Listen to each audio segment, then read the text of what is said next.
Alhamdulillahi Rabbil Alameen. As-salatu as-salamu ala Sayyidil Mursaleen wa ala alihi wa ashabihi ajma'in. Amma ba'd. Faqala ta'ala إذ يوحي ربك إلى الملائكة أني معكم فثبتوا الذين آمنوا سألقي في قلوب الذين كفروا الرعب فاضربوا فوق الأعناق واضربوا منهم كل بنان ذلك بأنهم شاقوا الله ورسوله ومن يشاقق الله ورسوله فإن الله شديد العقاب ذلكم فذوقوه وأن للكافرين عذاب النار. சூரா அன்ஃபாலுடைய 11வது ஆயத்திலிருந்து 14வது ஆயத்துக்கள் வரை இதில் அல்லாஹு தஆலா சொல்கின்றான், இது யூஹி ரப்புக இலல் மலாயிகத்தி அன்னி மஅக்கும், உங்களுடைய ரப்பு மலக்குமார்களுக்கு வஹி இறக்கினான். அன்னி மஅக்கும், நான் உங்களோட கூட இருக்கின்றேன். ஃபஸப்பித்துல் லதீன ஆமனு, ஈமான் கொண்ட மக்களை நீங்கள் உறுதிப்படுத்துங்கள், தரிப்படுத்துங்கள், அவர்களுக்கு உதவியாக இருங்கள். இதுவும் அல்லாஹு தாலா பத்ருடைய யுத்தத்தில் நடந்த ஒரு சம்பவத்தை அல்லாஹு தாலா சொல்கின்றான். முஃமின்களுக்கு அல்லாஹு செய்த ஒரு மறைமுகமான ஒரு நிஅமத், அதை அல்லாஹு தாலா அவர்களுக்கு வெளிப்படுத்தி பகிரங்கப்படுத்தி அவர்களுக்கான அறிவித்து கொடுக்கின்றான். அல்லாஹுக்கு ஷுக்குர் செய்வதற்காக வேண்டி அல்லாஹு தாலா மலக்குமார்களை மூமின்களுக்கும் நபி ஸல்லல்லாஹு அலைஹி வஸல்லம் அவர்களுக்கும் உதவி செய்வதற்காக அல்லாஹ் அனுப்பினான். அவர்களை பார்த்து அல்லாஹு தஆலா சொன்னால், நீங்கள் ஈமான் கொண்ட மக்களை தரிப்படுத்துங்கள், அவர்களுக்கு உதவி செய்யுங்கள், அவர்களை பாதுகாருங்கள் விரோதிகளை விட்டும். அதே நேரத்தில் காஃபிர்களுடைய உள்ளத்தில் பயத்தையும் திடுக்கத்தையும் போடுங்கள் என்று அல்லாஹு தஆலா அவர்களுக்கு வஹி இறக்கினான். ஃபஸப்பித்துல் லதீன ஆமனு, ஈமான் கொண்ட மக்களை தரிப்படுத்துங்கள். சஉல்கி ஃபீ குலூபில் லதீன கஃபரு ருஅப, காஃபிர்களுடைய உள்ளங்களில் நான் திடுக்கத்தை பயத்தை போடுவேன். ஃபத்ரிபு ஃபௌகல் அனாக் வத்ரிபு மின்ஹும் குல்ல பனான், அவர்களுடைய கழுத்துக்கு மேலால் நீங்கள் வெட்டுங்கள், அதாவது அவருடைய தலைகளை வெட்டுங்கள். ஃபௌகல் அனாக், கழுத்துக்கு மேலால் வெட்டுங்கள் என்று சொன்னது மண்டையோட்டுடைய பகுதி, அதாவது கழுத்துக்கு பிடருக்கு மேலுள்ள பகுதிகளை வெட்டுங்கள் என்ற அர்த்தத்தில் சிலர் சொல்கின்றார்கள். இதே மாதிரி உறுப்புக்கள் கைகளையும் கால்களையும் வெட்டுங்கள் என்று அல்லாஹு தஆலா அந்த மலக்குமார்களுக்கு அல்லாஹு தஆலா அறிவித்தான். அல்லாஹு தஆலா குர்ஆனில் இன்னொரு இடத்துல சொல்கின்றான், ஃபைதா லகீதுமுல் லதீன கஃபரு ஃபதர்பர் ரிகாப், மூமின்களுக்கு அல்லாஹு தஆலா கட்டளையிட்டான், நீங்கள் காஃபிர்களை சந்தித்தால் யுத்தத்தில் அவருடைய கழுத்துகளை வெட்டுங்கள். இந்த அடிப்படையில் அவர்கள் மலக்குமார்கள் கழுத்துக்கு மேலால் வெட்டினார்கள். இது மலக்குமார்களுக்கும் மூமின்களுடைய கையால் வெட்டுப்பட்டவங்களுக்கும் வித்தியாசமாக இருந்தது. பத்ருடைய தினத்தில் மலக்குமார்களால் கொலை செய்யப்பட்டவர்கள் கழுத்துக்கு மேல் பகுதியிலையும் அதே மாதிரி கைகள் கால்கள் வெட்டப்பட்ட நிலைமையிலும் இருப்பதை அடையாளமாக அறிந்து கொண்டார்கள். அப்போ அந்த இடங்களில் நெருப்பால் எரிச்சது போன்ற வாள்வெட்டுக்களுடைய அடையாளங்கள், நெருப்பால் எரித்தது போன்ற அடையாளங்களும் இருந்தது. ஹைர், இது மாதிரி இப்னு அப்பாஸ் ரலியல்லாஹு தஆலா அன்ஹு அவங்க சொல்கிறாங்க, வத்ரிபு மின்ஹும் குல்ல பனான் என்றால் உறுப்புக்களை வெட்டுங்கள். இது பல முஃபஸ்ஸிரீன்கள் இந்த அர்த்தத்தை சொல்லியிருக்கின்றார்கள். அப்போ அல்லாஹு தஆலா மலக்குமார்களுக்கு வஹியாக அல்லாஹ் சொன்னான், அன்னி மாக்கும், நான் உங்களோட கூட இருக்கிறேன். ஃபஸப்பித்துல் லதீன ஆமனு, ஈமான் கொண்ட மக்களை தரிப்படுத்துங்கள். அப்போ ஈமான் கொண்ட மக்களுக்கு உதவி செய்யுங்கள். ஹஸரத் அப்துல்லாஹ் இப்னு அப்பாஸ் ரலியல்லாஹு தஆலா சொல்கிறாங்க, அபூ ஜஹல் லஅனத்துல்லாஹி அலைஹி, அவனும் 69 பேர் கொலை செய்யப்பட்டதில் அவனும் ஒருவனாக இருந்தான். அதோடு சேர்த்து உக்பா இப்னு அபி முஈத், அவன் கைதியாக பிடிபட்டு பிறகு அவன் கொலை செய்யப்பட்டான். ஏன்னா மிகப்பெரிய காஃபிராக இஸ்லாத்துடைய விரோதியாக இருந்ததினால அதன் மூலமாக 70 பேர் பூர்த்தியாக ஆக்கப்பட்டார்கள். ஏன் காரணம் என்றால், ذَلِكَ بِأَنَّهُمْ شَاقُوا اللَّهَ وَرَسُولَهُ, இவர்கள் அல்லாஹ் ரசூலுக்கு மாறு செய்திருக்கின்றார்கள். அல்லாஹ் ரசூலுக்கு தீங்கிழைக்கும் விதத்தில், நெருக்கடி உண்டாக்கும் விதத்தில் அவர்கள் நடந்து கொண்டார்கள். எனவே ஷரியத்தையும் அல்லாஹை கொண்டு ஈமான் கொள்வதையும் ஹக்கான வழியை பின்பற்றுவதையும் அவர்கள் ஏற்றுக்கொள்ளவில்லை. அதை விட்டு விட்டார்கள். வேற வழியில் அல்லாஹ் ரசூலுக்கு நெருக்கடி உண்டாக்கும் விதமாக அவர்கள் நடக்கப் போனார்கள். ஆனால் அவர்களுக்கே நெருக்கடி உண்டாக்கப்பட்டது. அல்லாஹுக்கு எதிராக யார் வருகின்றார்களோ ஃபஇன்னல்லாஹ ஷதீதுல் இகாப், அல்லாஹ் பயங்கரமாக தண்டிக்கக்கூடியவன். அவனுடைய கோபத்தை, தண்டனை யாராலும் தாங்க முடியாது. ذَلِكُمْ فَذُوقُوهُ وَأَنَّ لِلْكَافِرِينَ عَذَابَ النَّارِ. எனவே அல்லாஹு தாலா காஃபிர்களை பார்த்து சொல்லுகின்றான், நீங்கள் இவ்வாறு நடந்து கொண்டதன் காரணமாக நீங்கள் இந்த வேதனையை, அஸாபை சுவைத்து பாருங்கள். وَأَنَّ لِلْكَافِرِينَ عَذَابَ النَّارِ, நிச்சயமாக காஃபிர்களுக்கு உலகத்தில் வேதனை மட்டுமல்ல, மாறாக அவர்களுக்காக வேண்டி மறுமையிட வேதனையும், பயங்கரமான வேதனை நாம் தயாரித்து வைத்திருக்கின்றோம். அடுத்த அல்லாஹு தஆலா சொல்கின்றான், யா அய்யுஹல்லதீன ஆமனு இதா லகீதுமுல் லதீன கஃபரு ஸஹ்ஃபன் ஃபலா துவல்லுஹுமுல் அத்பார். ஈமான் கொண்ட மக்களே, நீங்கள் யுத்தத்துடைய மைதானத்தில் காஃபிர்களை நெருங்கினால், யுத்தத்தில் சந்தித்தால் நீங்கள் புறமெதுகிட்டு ஓடாதீர்கள், தரிபடுங்கள். இது அல்லாஹுடைய கட்டளை. புறமெதுகிட்டு யுத்தத்துடைய மைதானத்திட்டு ஓடுவதை அல்லாஹ் தடுத்தான். அல்லாஹ் எச்சரிக்கை செய்கின்றான். அந்த நேரத்தில் நீங்கள் காஃபிர்களுக்கு நெருங்கினால் நீங்கள் விட்டு ஓடாதீர்கள். உங்களுடைய தோழர்களை விட்டுட்டு நீங்கள் ஓடிராதீர்கள். ஒமை யுவல்லிஹிம் யௌமைதின் துபுரஹு இல்லா முத்தஹர்ரிஃபன் லில் கிதால். யார் அவ்வாறு புறமுதுகிட்டு ஓடுகின்றாரோ, அவ்வாறு ஓடுறவருக்கு ஃபக்கது பா அபி கலபி மினல்லாஹ், அவருக்கு அல்லாஹுடைய புறத்திலிருந்து கோபம் இருக்கின்றது. ஆனால் 2 காரணத்தினால ஓடினால் அனுமதி இருக்கின்றது. இல்லா முத்தஹர்ரிஃபன் லில் கிதால், அவரை யுத்தத்துடைய மைதானத்தை விட்டு ஓடுறார் எதுக்குண்டால், அவர் பயந்து ஓடுற மாதிரி போய் சூழ்ச்சி செய்து பிறகு திரும்பி அவங்கள தாக்குற எண்ணத்தில் அவர்கள் போனால் அதுக்கு அனுமதி இருக்கின்றது. இல்லா முத்தஹர்ரிஃபன் லில் கிதால் என்றால் அவர் வெறுண்டு ஓடுற மாதிரி, பயந்து ஓடுற மாதிரி ஓடி அதுக்கு பிறகு திரும்ப வந்து தாக்க போகிறார் என்றால் அனுமதி இருக்கின்றது. இன்னும் சிலர் சொல்கிறாங்க, விரோதிகளுக்கு அவங்க பயந்து ஓடுற மாதிரி ஏமாற்றிட்டு தன்னுடைய படை இன்னும் ஆக்களை சேர்த்து கொண்டு மற்ற படையுடைய பகுதியோடு சேர்ந்து கொண்டு அவர்களை தாக்குவதற்காண்டி போனாலும் அனுமதி இருக்கின்றது. அதுக்கு முத்தஹைஸன் இலா ஃபியத்தின் என்ற அர்த்தம். இந்த படையில் கொஞ்சம் பகுதியிலிருந்து மற்ற பகுதியில் போய் சேர்ந்து விரோதிகளை தாக்குறதுக்காக வேண்டி, அல்லது இவர் இன்னொரு படையில் முஸ்லீம்களுடைய பகுதிக்கு உதவி செய்வதற்காண்டி போனால் அவ்வாறு செய்வது கூடும். அல்லது படையில் இருந்து ஒரு அமீரின் பக்கம் அல்லது பெரிய இமாமின் பக்கம் திரும்பி வந்தாலும் அதுக்கும் அனுமதி இருக்கின்றது. ஹதரத் அப்துல்லா இப்னு உமர் ரலியல்லாஹு அன்ஹு அவங்க சொல்கிறாங்க, நாங்கள் ஒரு யுத்தத்தில் ரசூல் ஸல்லல்லாஹு அலைஹி வஸல்லம் அவங்களோட போயிருந்தோம். அந்த நேரத்தில் மக்கள் அந்த யுத்தத்துடைய மைதானத்திட்டு ஓடினார்கள். அவங்கள நானும் ஒருவனாக இருந்தேன். அப்போ நாங்கள் மஷூரா பண்ணினோம், நாங்கள் யுத்தத்தை விட்டு ஓடி வந்திருக்கிறோம், மைதானத்தை விட்டு ஓடி வந்திருக்கிறோம், நாங்கள் பெரும் பாவம் செஞ்சவர்களாக அல்லாஹ்வுடைய கோபத்துக்குள்ளானவராக ஆகிவிட்டோமே, இப்போ நாங்கள் என்ன செய்வோம் என்று மஷூரா பண்ணோம். அப்போ மதீனாவில் நுழைந்து அங்கே தங்கிட்டு பிறகு நாங்கள் அதிகாலையிலே நபி ஸல்லல்லாஹு அலைஹி வஸல்லம் இடத்துல வருவோம். வந்து அவங்களோடு சேர்ந்து கொண்டால் அது எங்களுக்கு தௌபாவுடைய காரணமாக ஆகிவிடும், அல்லாஹ் எங்களை பாவத்தை மன்னிப்பான் என்று மஷூரா பண்ணி நாங்கள் இரவில் மதீனாவில் தங்கிட்டு சுபஹோட ரசூலா இடத்துல வந்து சேர்ந்து கொண்டோம். நபி ஸல்லல்லாஹு அலைஹி வஸல்லம் கேட்டாங்க, மனில் கௌம், இது யார் வந்திருக்கிறது? சஹாபாக்கள் சொன்னாங்க, நஹ்னுல் ஃபர்ராரூன், நாங்கள் யுத்தத்துடைய மைதானத்தை விட்டு ஓடினவர்கள் வந்திருக்கிறோம். நபி ஸல்லல்லாஹு அலைஹி வஸல்லம் சொன்னாங்க, கால லா பல்லந்தும் லக்காரூன், நீங்கள் அக்காரூன் என்றால் அர்ராஃபூன் என்ற அர்த்தம் சொல்லப்பட்டிருக்கு. நீங்கள் மைதானத்தை விட்டு ஓடினர் அல்ல, மாறாக அல்லாஹுவை அறிந்து கொண்டவர்கள், விளங்கி கொண்டவர்கள். நீங்கள் அனஃபியத்துக்கும் வானஃபியத்துல் முஸ்லிமீன், நான் மூமின்களுடைய படை, முஸ்லீம்களுடைய படைக்கு பொறுப்பானவன், என்னிடத்தில் நீங்கள் வந்திருக்கின்றீர்கள், எனவே நீங்கள் வெறுண்டோடினவர்கள் கிடையாது என்று சொன்னார்கள்.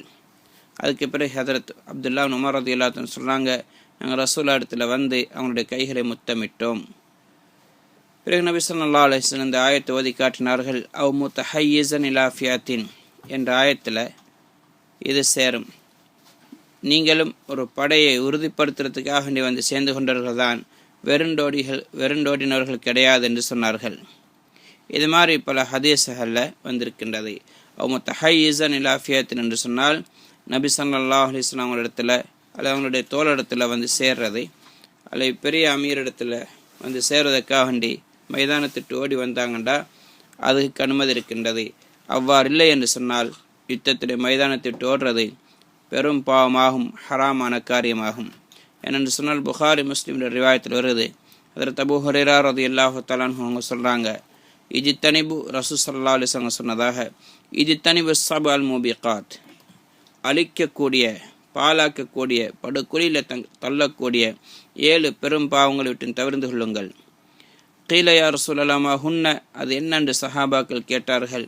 சொன்னாங்க, ஷிர்கு பில்லாஹ், அல்லாஹுக்கு இணை வைக்கிறது, வஸ்ஸிஹர் சூனியம், வகத்லு நஃப்ஸில்லதி ஹர்ரமல்லாஹு இல்லா பில் ஹக், அல்லாஹ் தஆலா இந்த ஒன்றை அனுமதி அளிக்கவில்லையோ அப்படியான ஒரு ஆத்மாவை கொலை செய்வதை, வாக்குலு ரிபா, வட்டி சாப்பிடுவதை, வாக்குலு மாலில் யத்தீம், அனாதைகளுடைய பொருள்களை சாப்பிடுவதை, வத்தவல்லியம் அஸ்ஸஹஃப், யுத்தத்துடைய தினத்தில் மைதானத்தை விட்டு விரண்டோடுறதை, வகத்ஃபுல் முஹ்சனாத்தில் காஃபிலாத்தில் முஃமினாத், முஃமினான பாவங்களை விட்டு மறந்து வாழக்கூடிய பத்தினியான பெண்களை மீது இட்டு கட்டுவதை, இது போன்ற 7 பாவங்கள் மிக பெரும் பாவங்களாகும் என்று நபி ஸல்லல்லாஹு அலைஹி வஸல்லம் சொன்னார்கள். அப்போ அவ்வாறு யார் யுத்தத்துடைய மைதானத்தை விட்டு காரணம் இல்லாமல் ஓடுகின்றார்களோ ஃபக்கது பாஅ பி கதபி மினல்லாஹ், அவர் அல்லாஹுடைய கோபத்தை எடுத்தவராக திரும்பி செல்கின்றார். ஒ மஅவாஹு ஜஹன்னம் வ பிஸல் மசீர், அவர்கள் ஒதுங்கக்கூடிய இடம், அவங்க போய் சேர வேண்டிய இடம் நரகமாகும், அது ஒதுங்கும் தலங்களில் மிக மோசமான இடம் என்று அல்லாஹு தஆலா சொல்கின்றான். இதே மாதிரி ஹதரத் பஷீர் இப்னு மஅபத் ரலியல்லாஹு தஆலா அவங்க சொல்கிறாங்க, நான் நபி ஸல்லல்லாஹு அலைஹி வஸல்லம் இடத்துல பையத் செய்வதற்காக வந்தேன். வந்த நேரம் நபி ஸல்லல்லாஹு அலைஹி வஸல்லம் அவங்க எனக்கு பையத் செய்யும் பொழுது 4 விஷயங்களை நிபந்தனையிட்டார்கள். சில விஷயங்களை சொன்னாங்க. அதில் ஒன்று ஷஹாதத் அன் லா இலாஹ இல்லல்லாஹ் வ அன்ன முஹம்மதன் அப்துஹு வ ரசூலுஹ், அல்லாஹ்வை கொண்டு சாட்சி சொல்ல வேண்டும், வணக்கத்துக்குரிய நாயன் அல்லாஹ்வை தவிர யாரும் இல்லை, முஹம்மது ஸல்லல்லாஹு அலைஹி வஸல்லம் அல்லாஹ்வுடைய திருத்தூதர் என்று சாட்சி சொல்லணும்.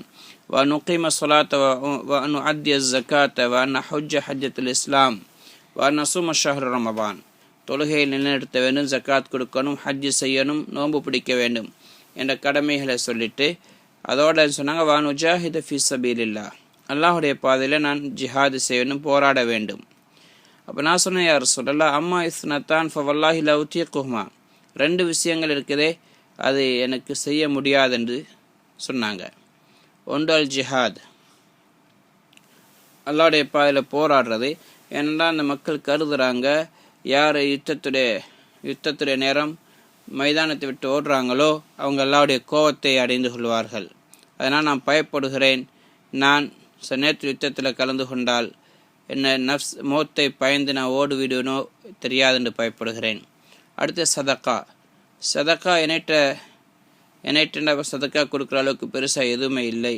சில கனிமத்துடைய பொருள்களும் சில ஆடு மாடுகள் இருக்கின்றது, இது என்னுடைய குடும்பத்தினருக்கும் பால் கொடுக்கறதுக்காக வேண்டி தேவைக்காக இருக்கக்கூடிய விஷயங்கள், இதெல்லாம் வேறு என்கிட்ட எதுவுமே கிடையாது என்று அவங்க சொன்னாங்க. நபி ஸல்லல்லாஹு அலைஹி வஸல்லம் என்னுடைய கையை பிடித்து அசைச்சார்கள். சொன்னாங்க, ஃபலா ஜிஹாத் வலா சதக்கா ஃபபிமா ததுகுல் ஜன்னா, இதன் ஜிஹாதும் இல்லை சதக்காவும் இல்லை என்று சொன்னால் நீ எதை வச்சு நீ சுருக்கம் போவாய், வேற என்ன இருக்குது சுருக்கம் போகிறதுக்கு என்று நபி ஸல்லல்லாஹு அலைஹி வஸல்லம் சொன்னாங்க. அதுக்கு பிறகு நான் சொன்னேன், யா ரசூலல்லாஹ் அப்படின்னா நான் உங்களோட பையத் செய்கிறேன் என்று பையத் செய்தார்கள். நான் அனைத்து மீது பையத் செய்தேன். இந்த ரிவாயத் முஸ்னத் அஹ்மதில் பதிவு செய்யப்பட்டிருக்கின்றது. இதே மாதிரி யுத்தத்துடைய மைதானத்தை விட்டு விரண்டோடுறது ஹராமாக இருந்தது. சிலவங்க சொல்லுவாங்க சஹாபாக்களுக்கு மட்டும்தான், ஏனென்றால் அந்த நேரத்தில் ஃபர்து ஐனாக இருந்துச்சு. இன்னும் சிலர் சொல்கிறாங்க அன்சாரிகள் மீது யுத்தத்துடைய மைதானத்தை விட்டு ஓடுறது பெரும் பாவமாக ஆக்கப்பட்டது. ஏனென்றால் அவர்கள் அஸ்ஸமி வத்தா, எல்லா சந்தர்ப்பத்திலும் கேட்பதற்கு வழிபடுவதாக அவங்க பையத் செய்திருந்தார்கள். எனவே அதுக்கு மாறு செய்கிறது என்பதை அல்லாஹுக்கு இடத்துல பெரும் பாவமாக அல்லாஹ் கருதுதவாறு சொன்னான். இன்னும் சிலர் சொல்கிறாங்க இது பத்ர் வாசிகளுக்கு மட்டும்தான், பத்ருடைய யுத்தத்தில் மட்டும்தான். அதுக்கு ஆதாரமாக அந்த கூட்டம் மட்டும்தான் அன்றைக்கு யுத்தத்துக்கு வந்தவங்க மட்டும்தான் முஸ்லீம்களே இருந்தாங்க.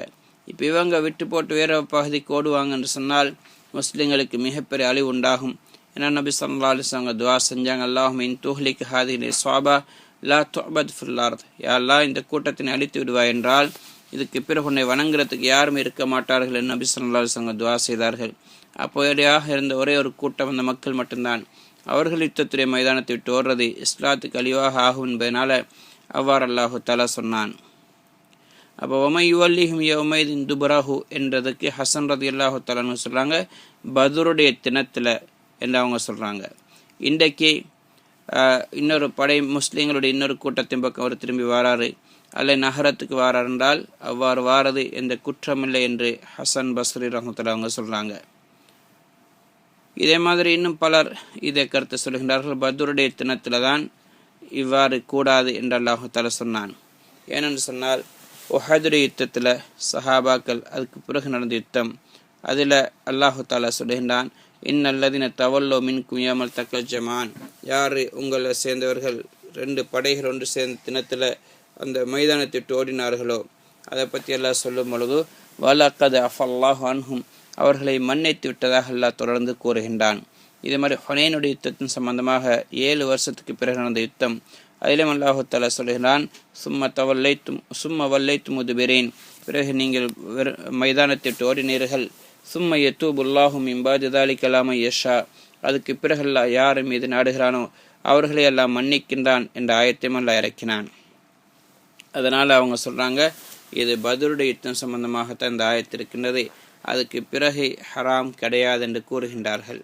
ஆனால் அதிகமான உலமாக்களுடைய கருத்து யுத்தத்துடைய மைதானத்தை விட்டு ஓடுறதுக்குதே அது பத்ருடைய யுத்தத்தில் மட்டுமல்ல எல்லா காலத்திலையும் ஹராம் தான் என மேலே சொல்லப்பட்ட ஹதீஸில் நபி ஸல்லல்லாஹு அலைஹி வஸல்லம் தெளிவாக சொல்லியிருக்கின்றார்கள். இதுதான் அதிகமான உலமாக்களுடைய கருத்து. அடுத்து அல்லாஹு தஆலா சொல்கின்றான் ஃபலம் தக்துலூஹும் வலாக்கின் அல்லாஹ் கத்தலஹும், நீங்கள் அந்த மக்களை கொலை செய்யவில்லை, மரஹ் அல்லாஹ் தான் கொலை செய்தான். ஒமா ரமைத்த இது ரமைத்த வலாக்கின் அல்லாஹ் ரமா, இதே மாதிரி நபியை நீங்கள் அந்த மண்ணை தூக்கி வீசுகிற நேரத்தில் நீங்கள் வீசல்ல, மரஹ் அல்லாஹு தாலாம் வீசினான் என்று அல்லாஹு தஆலா சொல்கின்றான். இதில் அல்லாஹு தஆலா என்ன சொல்கிறான் என்றால் அடியார்களுடைய அனைத்து செயல்களையும் அல்லாஹ் தான் படைத்திருக்கிறான். அவனுடைய புறத்திருந்தான் அனைத்து நலவுகளும் தீங்குகளும் நடக்கின்றது, அவனுடைய நாட்டப்படிதான். எனவே அவன்தான் அந்த மக்களுக்கு நல்லாமல் செய்யக்கூடிய தௌஃபீக்கை கொடுத்தான். அதனால் அல்லாஹ் தஆலா சொல்கின்றான் வெளிரங்கத்தில் நீங்கள் அவர்களை கொலை செய்த மாதிரி இருந்தாலும் மாறாக உங்களோட சக்தியை கொண்டு நீங்கள் செய்யலை, அல்லாஹு தாலாவோட உதவினால அல்லாஹு தாலா தான் உங்களுக்கு உதவி செய்து அவர்கள் அளித்தான். ஏன்னா அவங்களுடைய எண்ணிக்கை குறைவாக இருந்துச்சு, அவங்களுடைய எண்ணிக்கை அதிகமாக இருந்தது. அப்படி இருந்தும் அல்லாஹு தாலா உங்களுக்கு வெற்றி அளித்தான். எவ்வாறு அல்லாஹு தாலா குர்ஆனில் இன்னொரு இடத்துல சொல்கின்றான் வலக்கது நஸரக்குமுல்லாஹு பிபத்ரின் வ அன்தும் அதில்லா, நீங்கள் கொஞ்சம் பேர்களாக இருந்தீர்கள், அப்படியான சந்தர்ப்பத்தில் அல்லாஹ் பத்ருடைய யுத்தத்தில் வச்சு உங்களுக்கு உதவி செய்தான். இதே மாதிரி அல்லாஹ் சொல்கின்றான் லக்கது நஸரக்குமுல்லாஹு ஃபீ மவாத்தின கஸீரத்தின் வ யௌம ஹுனைனின், அல்லாஹு தஆலா உங்களுக்கு பல சந்தர்ப்பங்களில் பல மைதானங்களில் உதவி செய்தான். ஹுனைனுடைய தினமும் அல்லாஹ் உதவி செய்தான். இது ஜபத்கும் கஃரத்துக்கும் ஃபலம் தூகனி அனுக்கும் ஷையா, ஆரம்பத்தில் நீங்கள் வெற்றி பெற்றிருந்தாலும் நீங்கள் அதிகமாக இருக்கிறீர்கள் என்ற காரணத்தினால நீங்கள் அது உங்களுக்கு ஆச்சரியம் அளித்தது, அதை பற்றி பெருமைப்பட்டீர்கள், அந்த அதிகமாக இருந்தது என்பது உங்களுக்கு எந்த உதவியும் செய்யவில்லை. அதனால் அல்லாஹு தஆலா சொல்கின்றான் யுத்தத்தில் உதவி பெறுவதென்பதை ஆயுத பலத்தினாலேயோ எண்ணிக்கை அதிகமாக இருக்கிறதா என்பதனால கிடையாது, மாறாக அல்லாஹ்வுடைய புறத்திலிருந்து தான் உதவி கிடைக்கின்றது. அல்லாஹு தஆலா சொல்கிறான் கம்மின் ஃபியத்தின் கலீலத்தின் கலபத் ஃபியத்தன் கஸீரத்தன் பிஇذனில்லாஹ், எத்தனையோ யுத்தங்களில் எத்தனையோ சந்தர்ப்பத்தில் சின்ன சின்ன படைகள் பெரும் பெரும் படைகளை மிகைத்திருக்கின்றது என்று அல்லாஹு தஆலா சொல்கிறான்.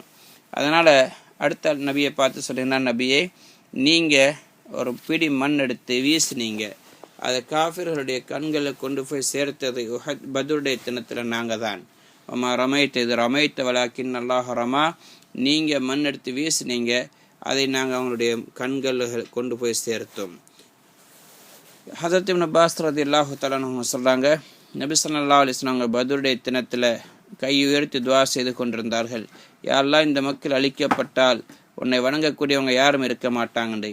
ஜிப்ரீல் அலைஹிஸ்ஸலாம் சொன்னாங்க ஏ முஹம்மது ஸல்லல்லாஹு அலைஹி அவர்களே ஒரு பிடி மண் எடுத்து வீசுங்க அவங்களுடைய முகங்கள் அண்டை. நபி ஸல்லல்லாஹு அலைஹி வஸல்லம் ஒரு பிடி மண் எடுத்து வீசினார்கள். அல்லாஹு தஆலா முஷ்ரிக்கீன்களுடைய ஒவ்வொரு முஷ்ரிக்கினுடைய கண்ணையும் கொண்டு போய் அல்லாஹ் போட்டான். இதே மாதிரி மூக்கு துவாரங்கள் வாயில் அந்த மண் போய் விழுந்துச்சு. அதனால் அவங்க தோல்வி அடைந்தார்கள். இதே மாதிரி இன்னொரு ரிவாயத்தில் வருது, நபி ஸல்லல்லாஹு அலைஹி வஸல்லம் அவங்க யுத்தம் நடக்கும் பொழுது முஷ்ரிக்கீன்க நெருங்கி வரும்பொழுது ரசூல் ஸல்லல்லாஹு அலைஹி வஸல்லம் ஒரு பிடி மண் எடுத்து வீசினார்கள். வீசி சொன்னார்கள், ஷாஹத்துல் வுஜூ, இந்த முகங்கள் கருப்பாகிட்டது, கேவலம் அடைந்துட்டுன்னு சொன்னார்கள். அந்த மண்ணுடைய துகள்கள் அவங்களுடைய கண்களில் போய் நுழைந்ததை. அதுக்கு பிறகு சஹாபாக்கள் அவர்களை வெட்டினார்கள், கைது செய்தார்கள். இது ரசூல் ஸல்லல்லாஹு அலைஹி வஸல்லம் மண் இருந்ததுனால அல்லாஹு தஆலா அவங்களுக்கு தோல்வியடைய செய்தான். ஆனால் அல்லாஹு தஆலா சொல்கிறான், நபியே வமா ரமைத் இது ரமைத்த வலாக்கின் அல்லாஹ் ரமா, நீங்கள் மண்ணை வீசினீங்களே அந்த நேரத்தில் நீங்கள் வீசல்ல, மாறாக அல்லாஹு தஆலா தான் வீசினான். இதன் மூலமாக அல்லாஹு தஆலா அவங்களுக்கு உதவி செஞ்சு கண்ணியப்படுத்தின மட்டுமல்ல, வலியுபுலியல் முஃமினீன மின்ஹும் பலாஅன் ஹஸனா, அல்லாஹு தஆலா இதன் மூலமாக மூமின்களுக்கு மிகப்பெரிய ஒரு அழகான உயர்ந்த நியமத்தை அல்லாஹு தஆலா அவர்களுக்கு அளித்து சோதிக்கின்றான். விரோதிகளை விட அவர்களுக்கெல்லாம் வெற்றி கொடுத்தான். விரோதிகளுடைய எண்ணிக்கை அதிகமாக இருந்தும் முஸ்லீம்கள் கொஞ்சமாக இருந்தும் இதன் மூலமாக அல்லாஹுடைய நியமத்தை விளங்கி அல்லாஹ்வுக்கு ஷுக்ர் செய்கிறார்களா என்று பார்ப்பதற்காக வேண்டி அல்லாஹு தஆலா இவ்வாறு செய்தான். இன்னல்லாஹ ஸமீஉன் அலீம், அல்லாஹு தஆலா அனைத்தையும் அறிந்தவனாக இருக்கின்றான். அவங்களுடைய துஆக்களை கேட்கக்கூடியவனாகவும் அவங்களுக்கு எவ்வாறு உதவி செய்வது, உதவி செய்வதற்கு யார் தகுதி பெற்றவங்க என்பதை அல்லாஹ் அறிந்திருக்கின்றான். ஸாலிக்கும் வஅன் அல்லாஹ மூஹினு கைதில் காஃபிரீன். அடுத்து அல்லாஹு தஆலா சொல்கிறான், இது நிச்சயமாக இந்த நன்மாராயம், இன்னொரு நன்மாராயம் உங்களுக்கு நான் சொல்கிறேன். இதில் மட்டுமல்ல, இதுக்கு பிறகு அல்லாஹு தஆலா உங்களுக்கு உதவி செய்வான், காஃபிர்களுடைய சூழ்ச்சிகளை பலகீனப்படுத்துவான். இங்கே மட்டுமல்ல, எதிர்காலத்திலையும் அல்லாஹு தஆலா உங்களுக்கு அவ்வாறு செய்வான், அவர்களை அழிப்பான், உங்களுக்கு உதவி செய்வான் என்ற விஷயத்தை நன்மாராயமாக அல்லாஹு தஆலா மூமின்களுக்கு சொன்னான். அல்லாஹு தஆலா எங்களுக்கும் அந்த சஹாபாக்களுக்கு செய்த உதவிகள் போன்ற உதவிகளுக்கு நசீபாக்குவானாக. அந்த சஹாபாக்கள் அல்லாஹுவை நம்பி வாழ்ந்தது போன்று எங்களுக்கு அவனை நம்பி வாழக்கூடிய பாக்கியத்தை நசீபாக்குவானாக. சுப்ஹானல்லாஹி பிஹம்திஹி சுப்ஹானக்கல்லாஹு பிஹம்திக் அஷ்ஹது அன் லா இலாஹா இல்லா அன்த அஸ்தக்ஃபிருக வ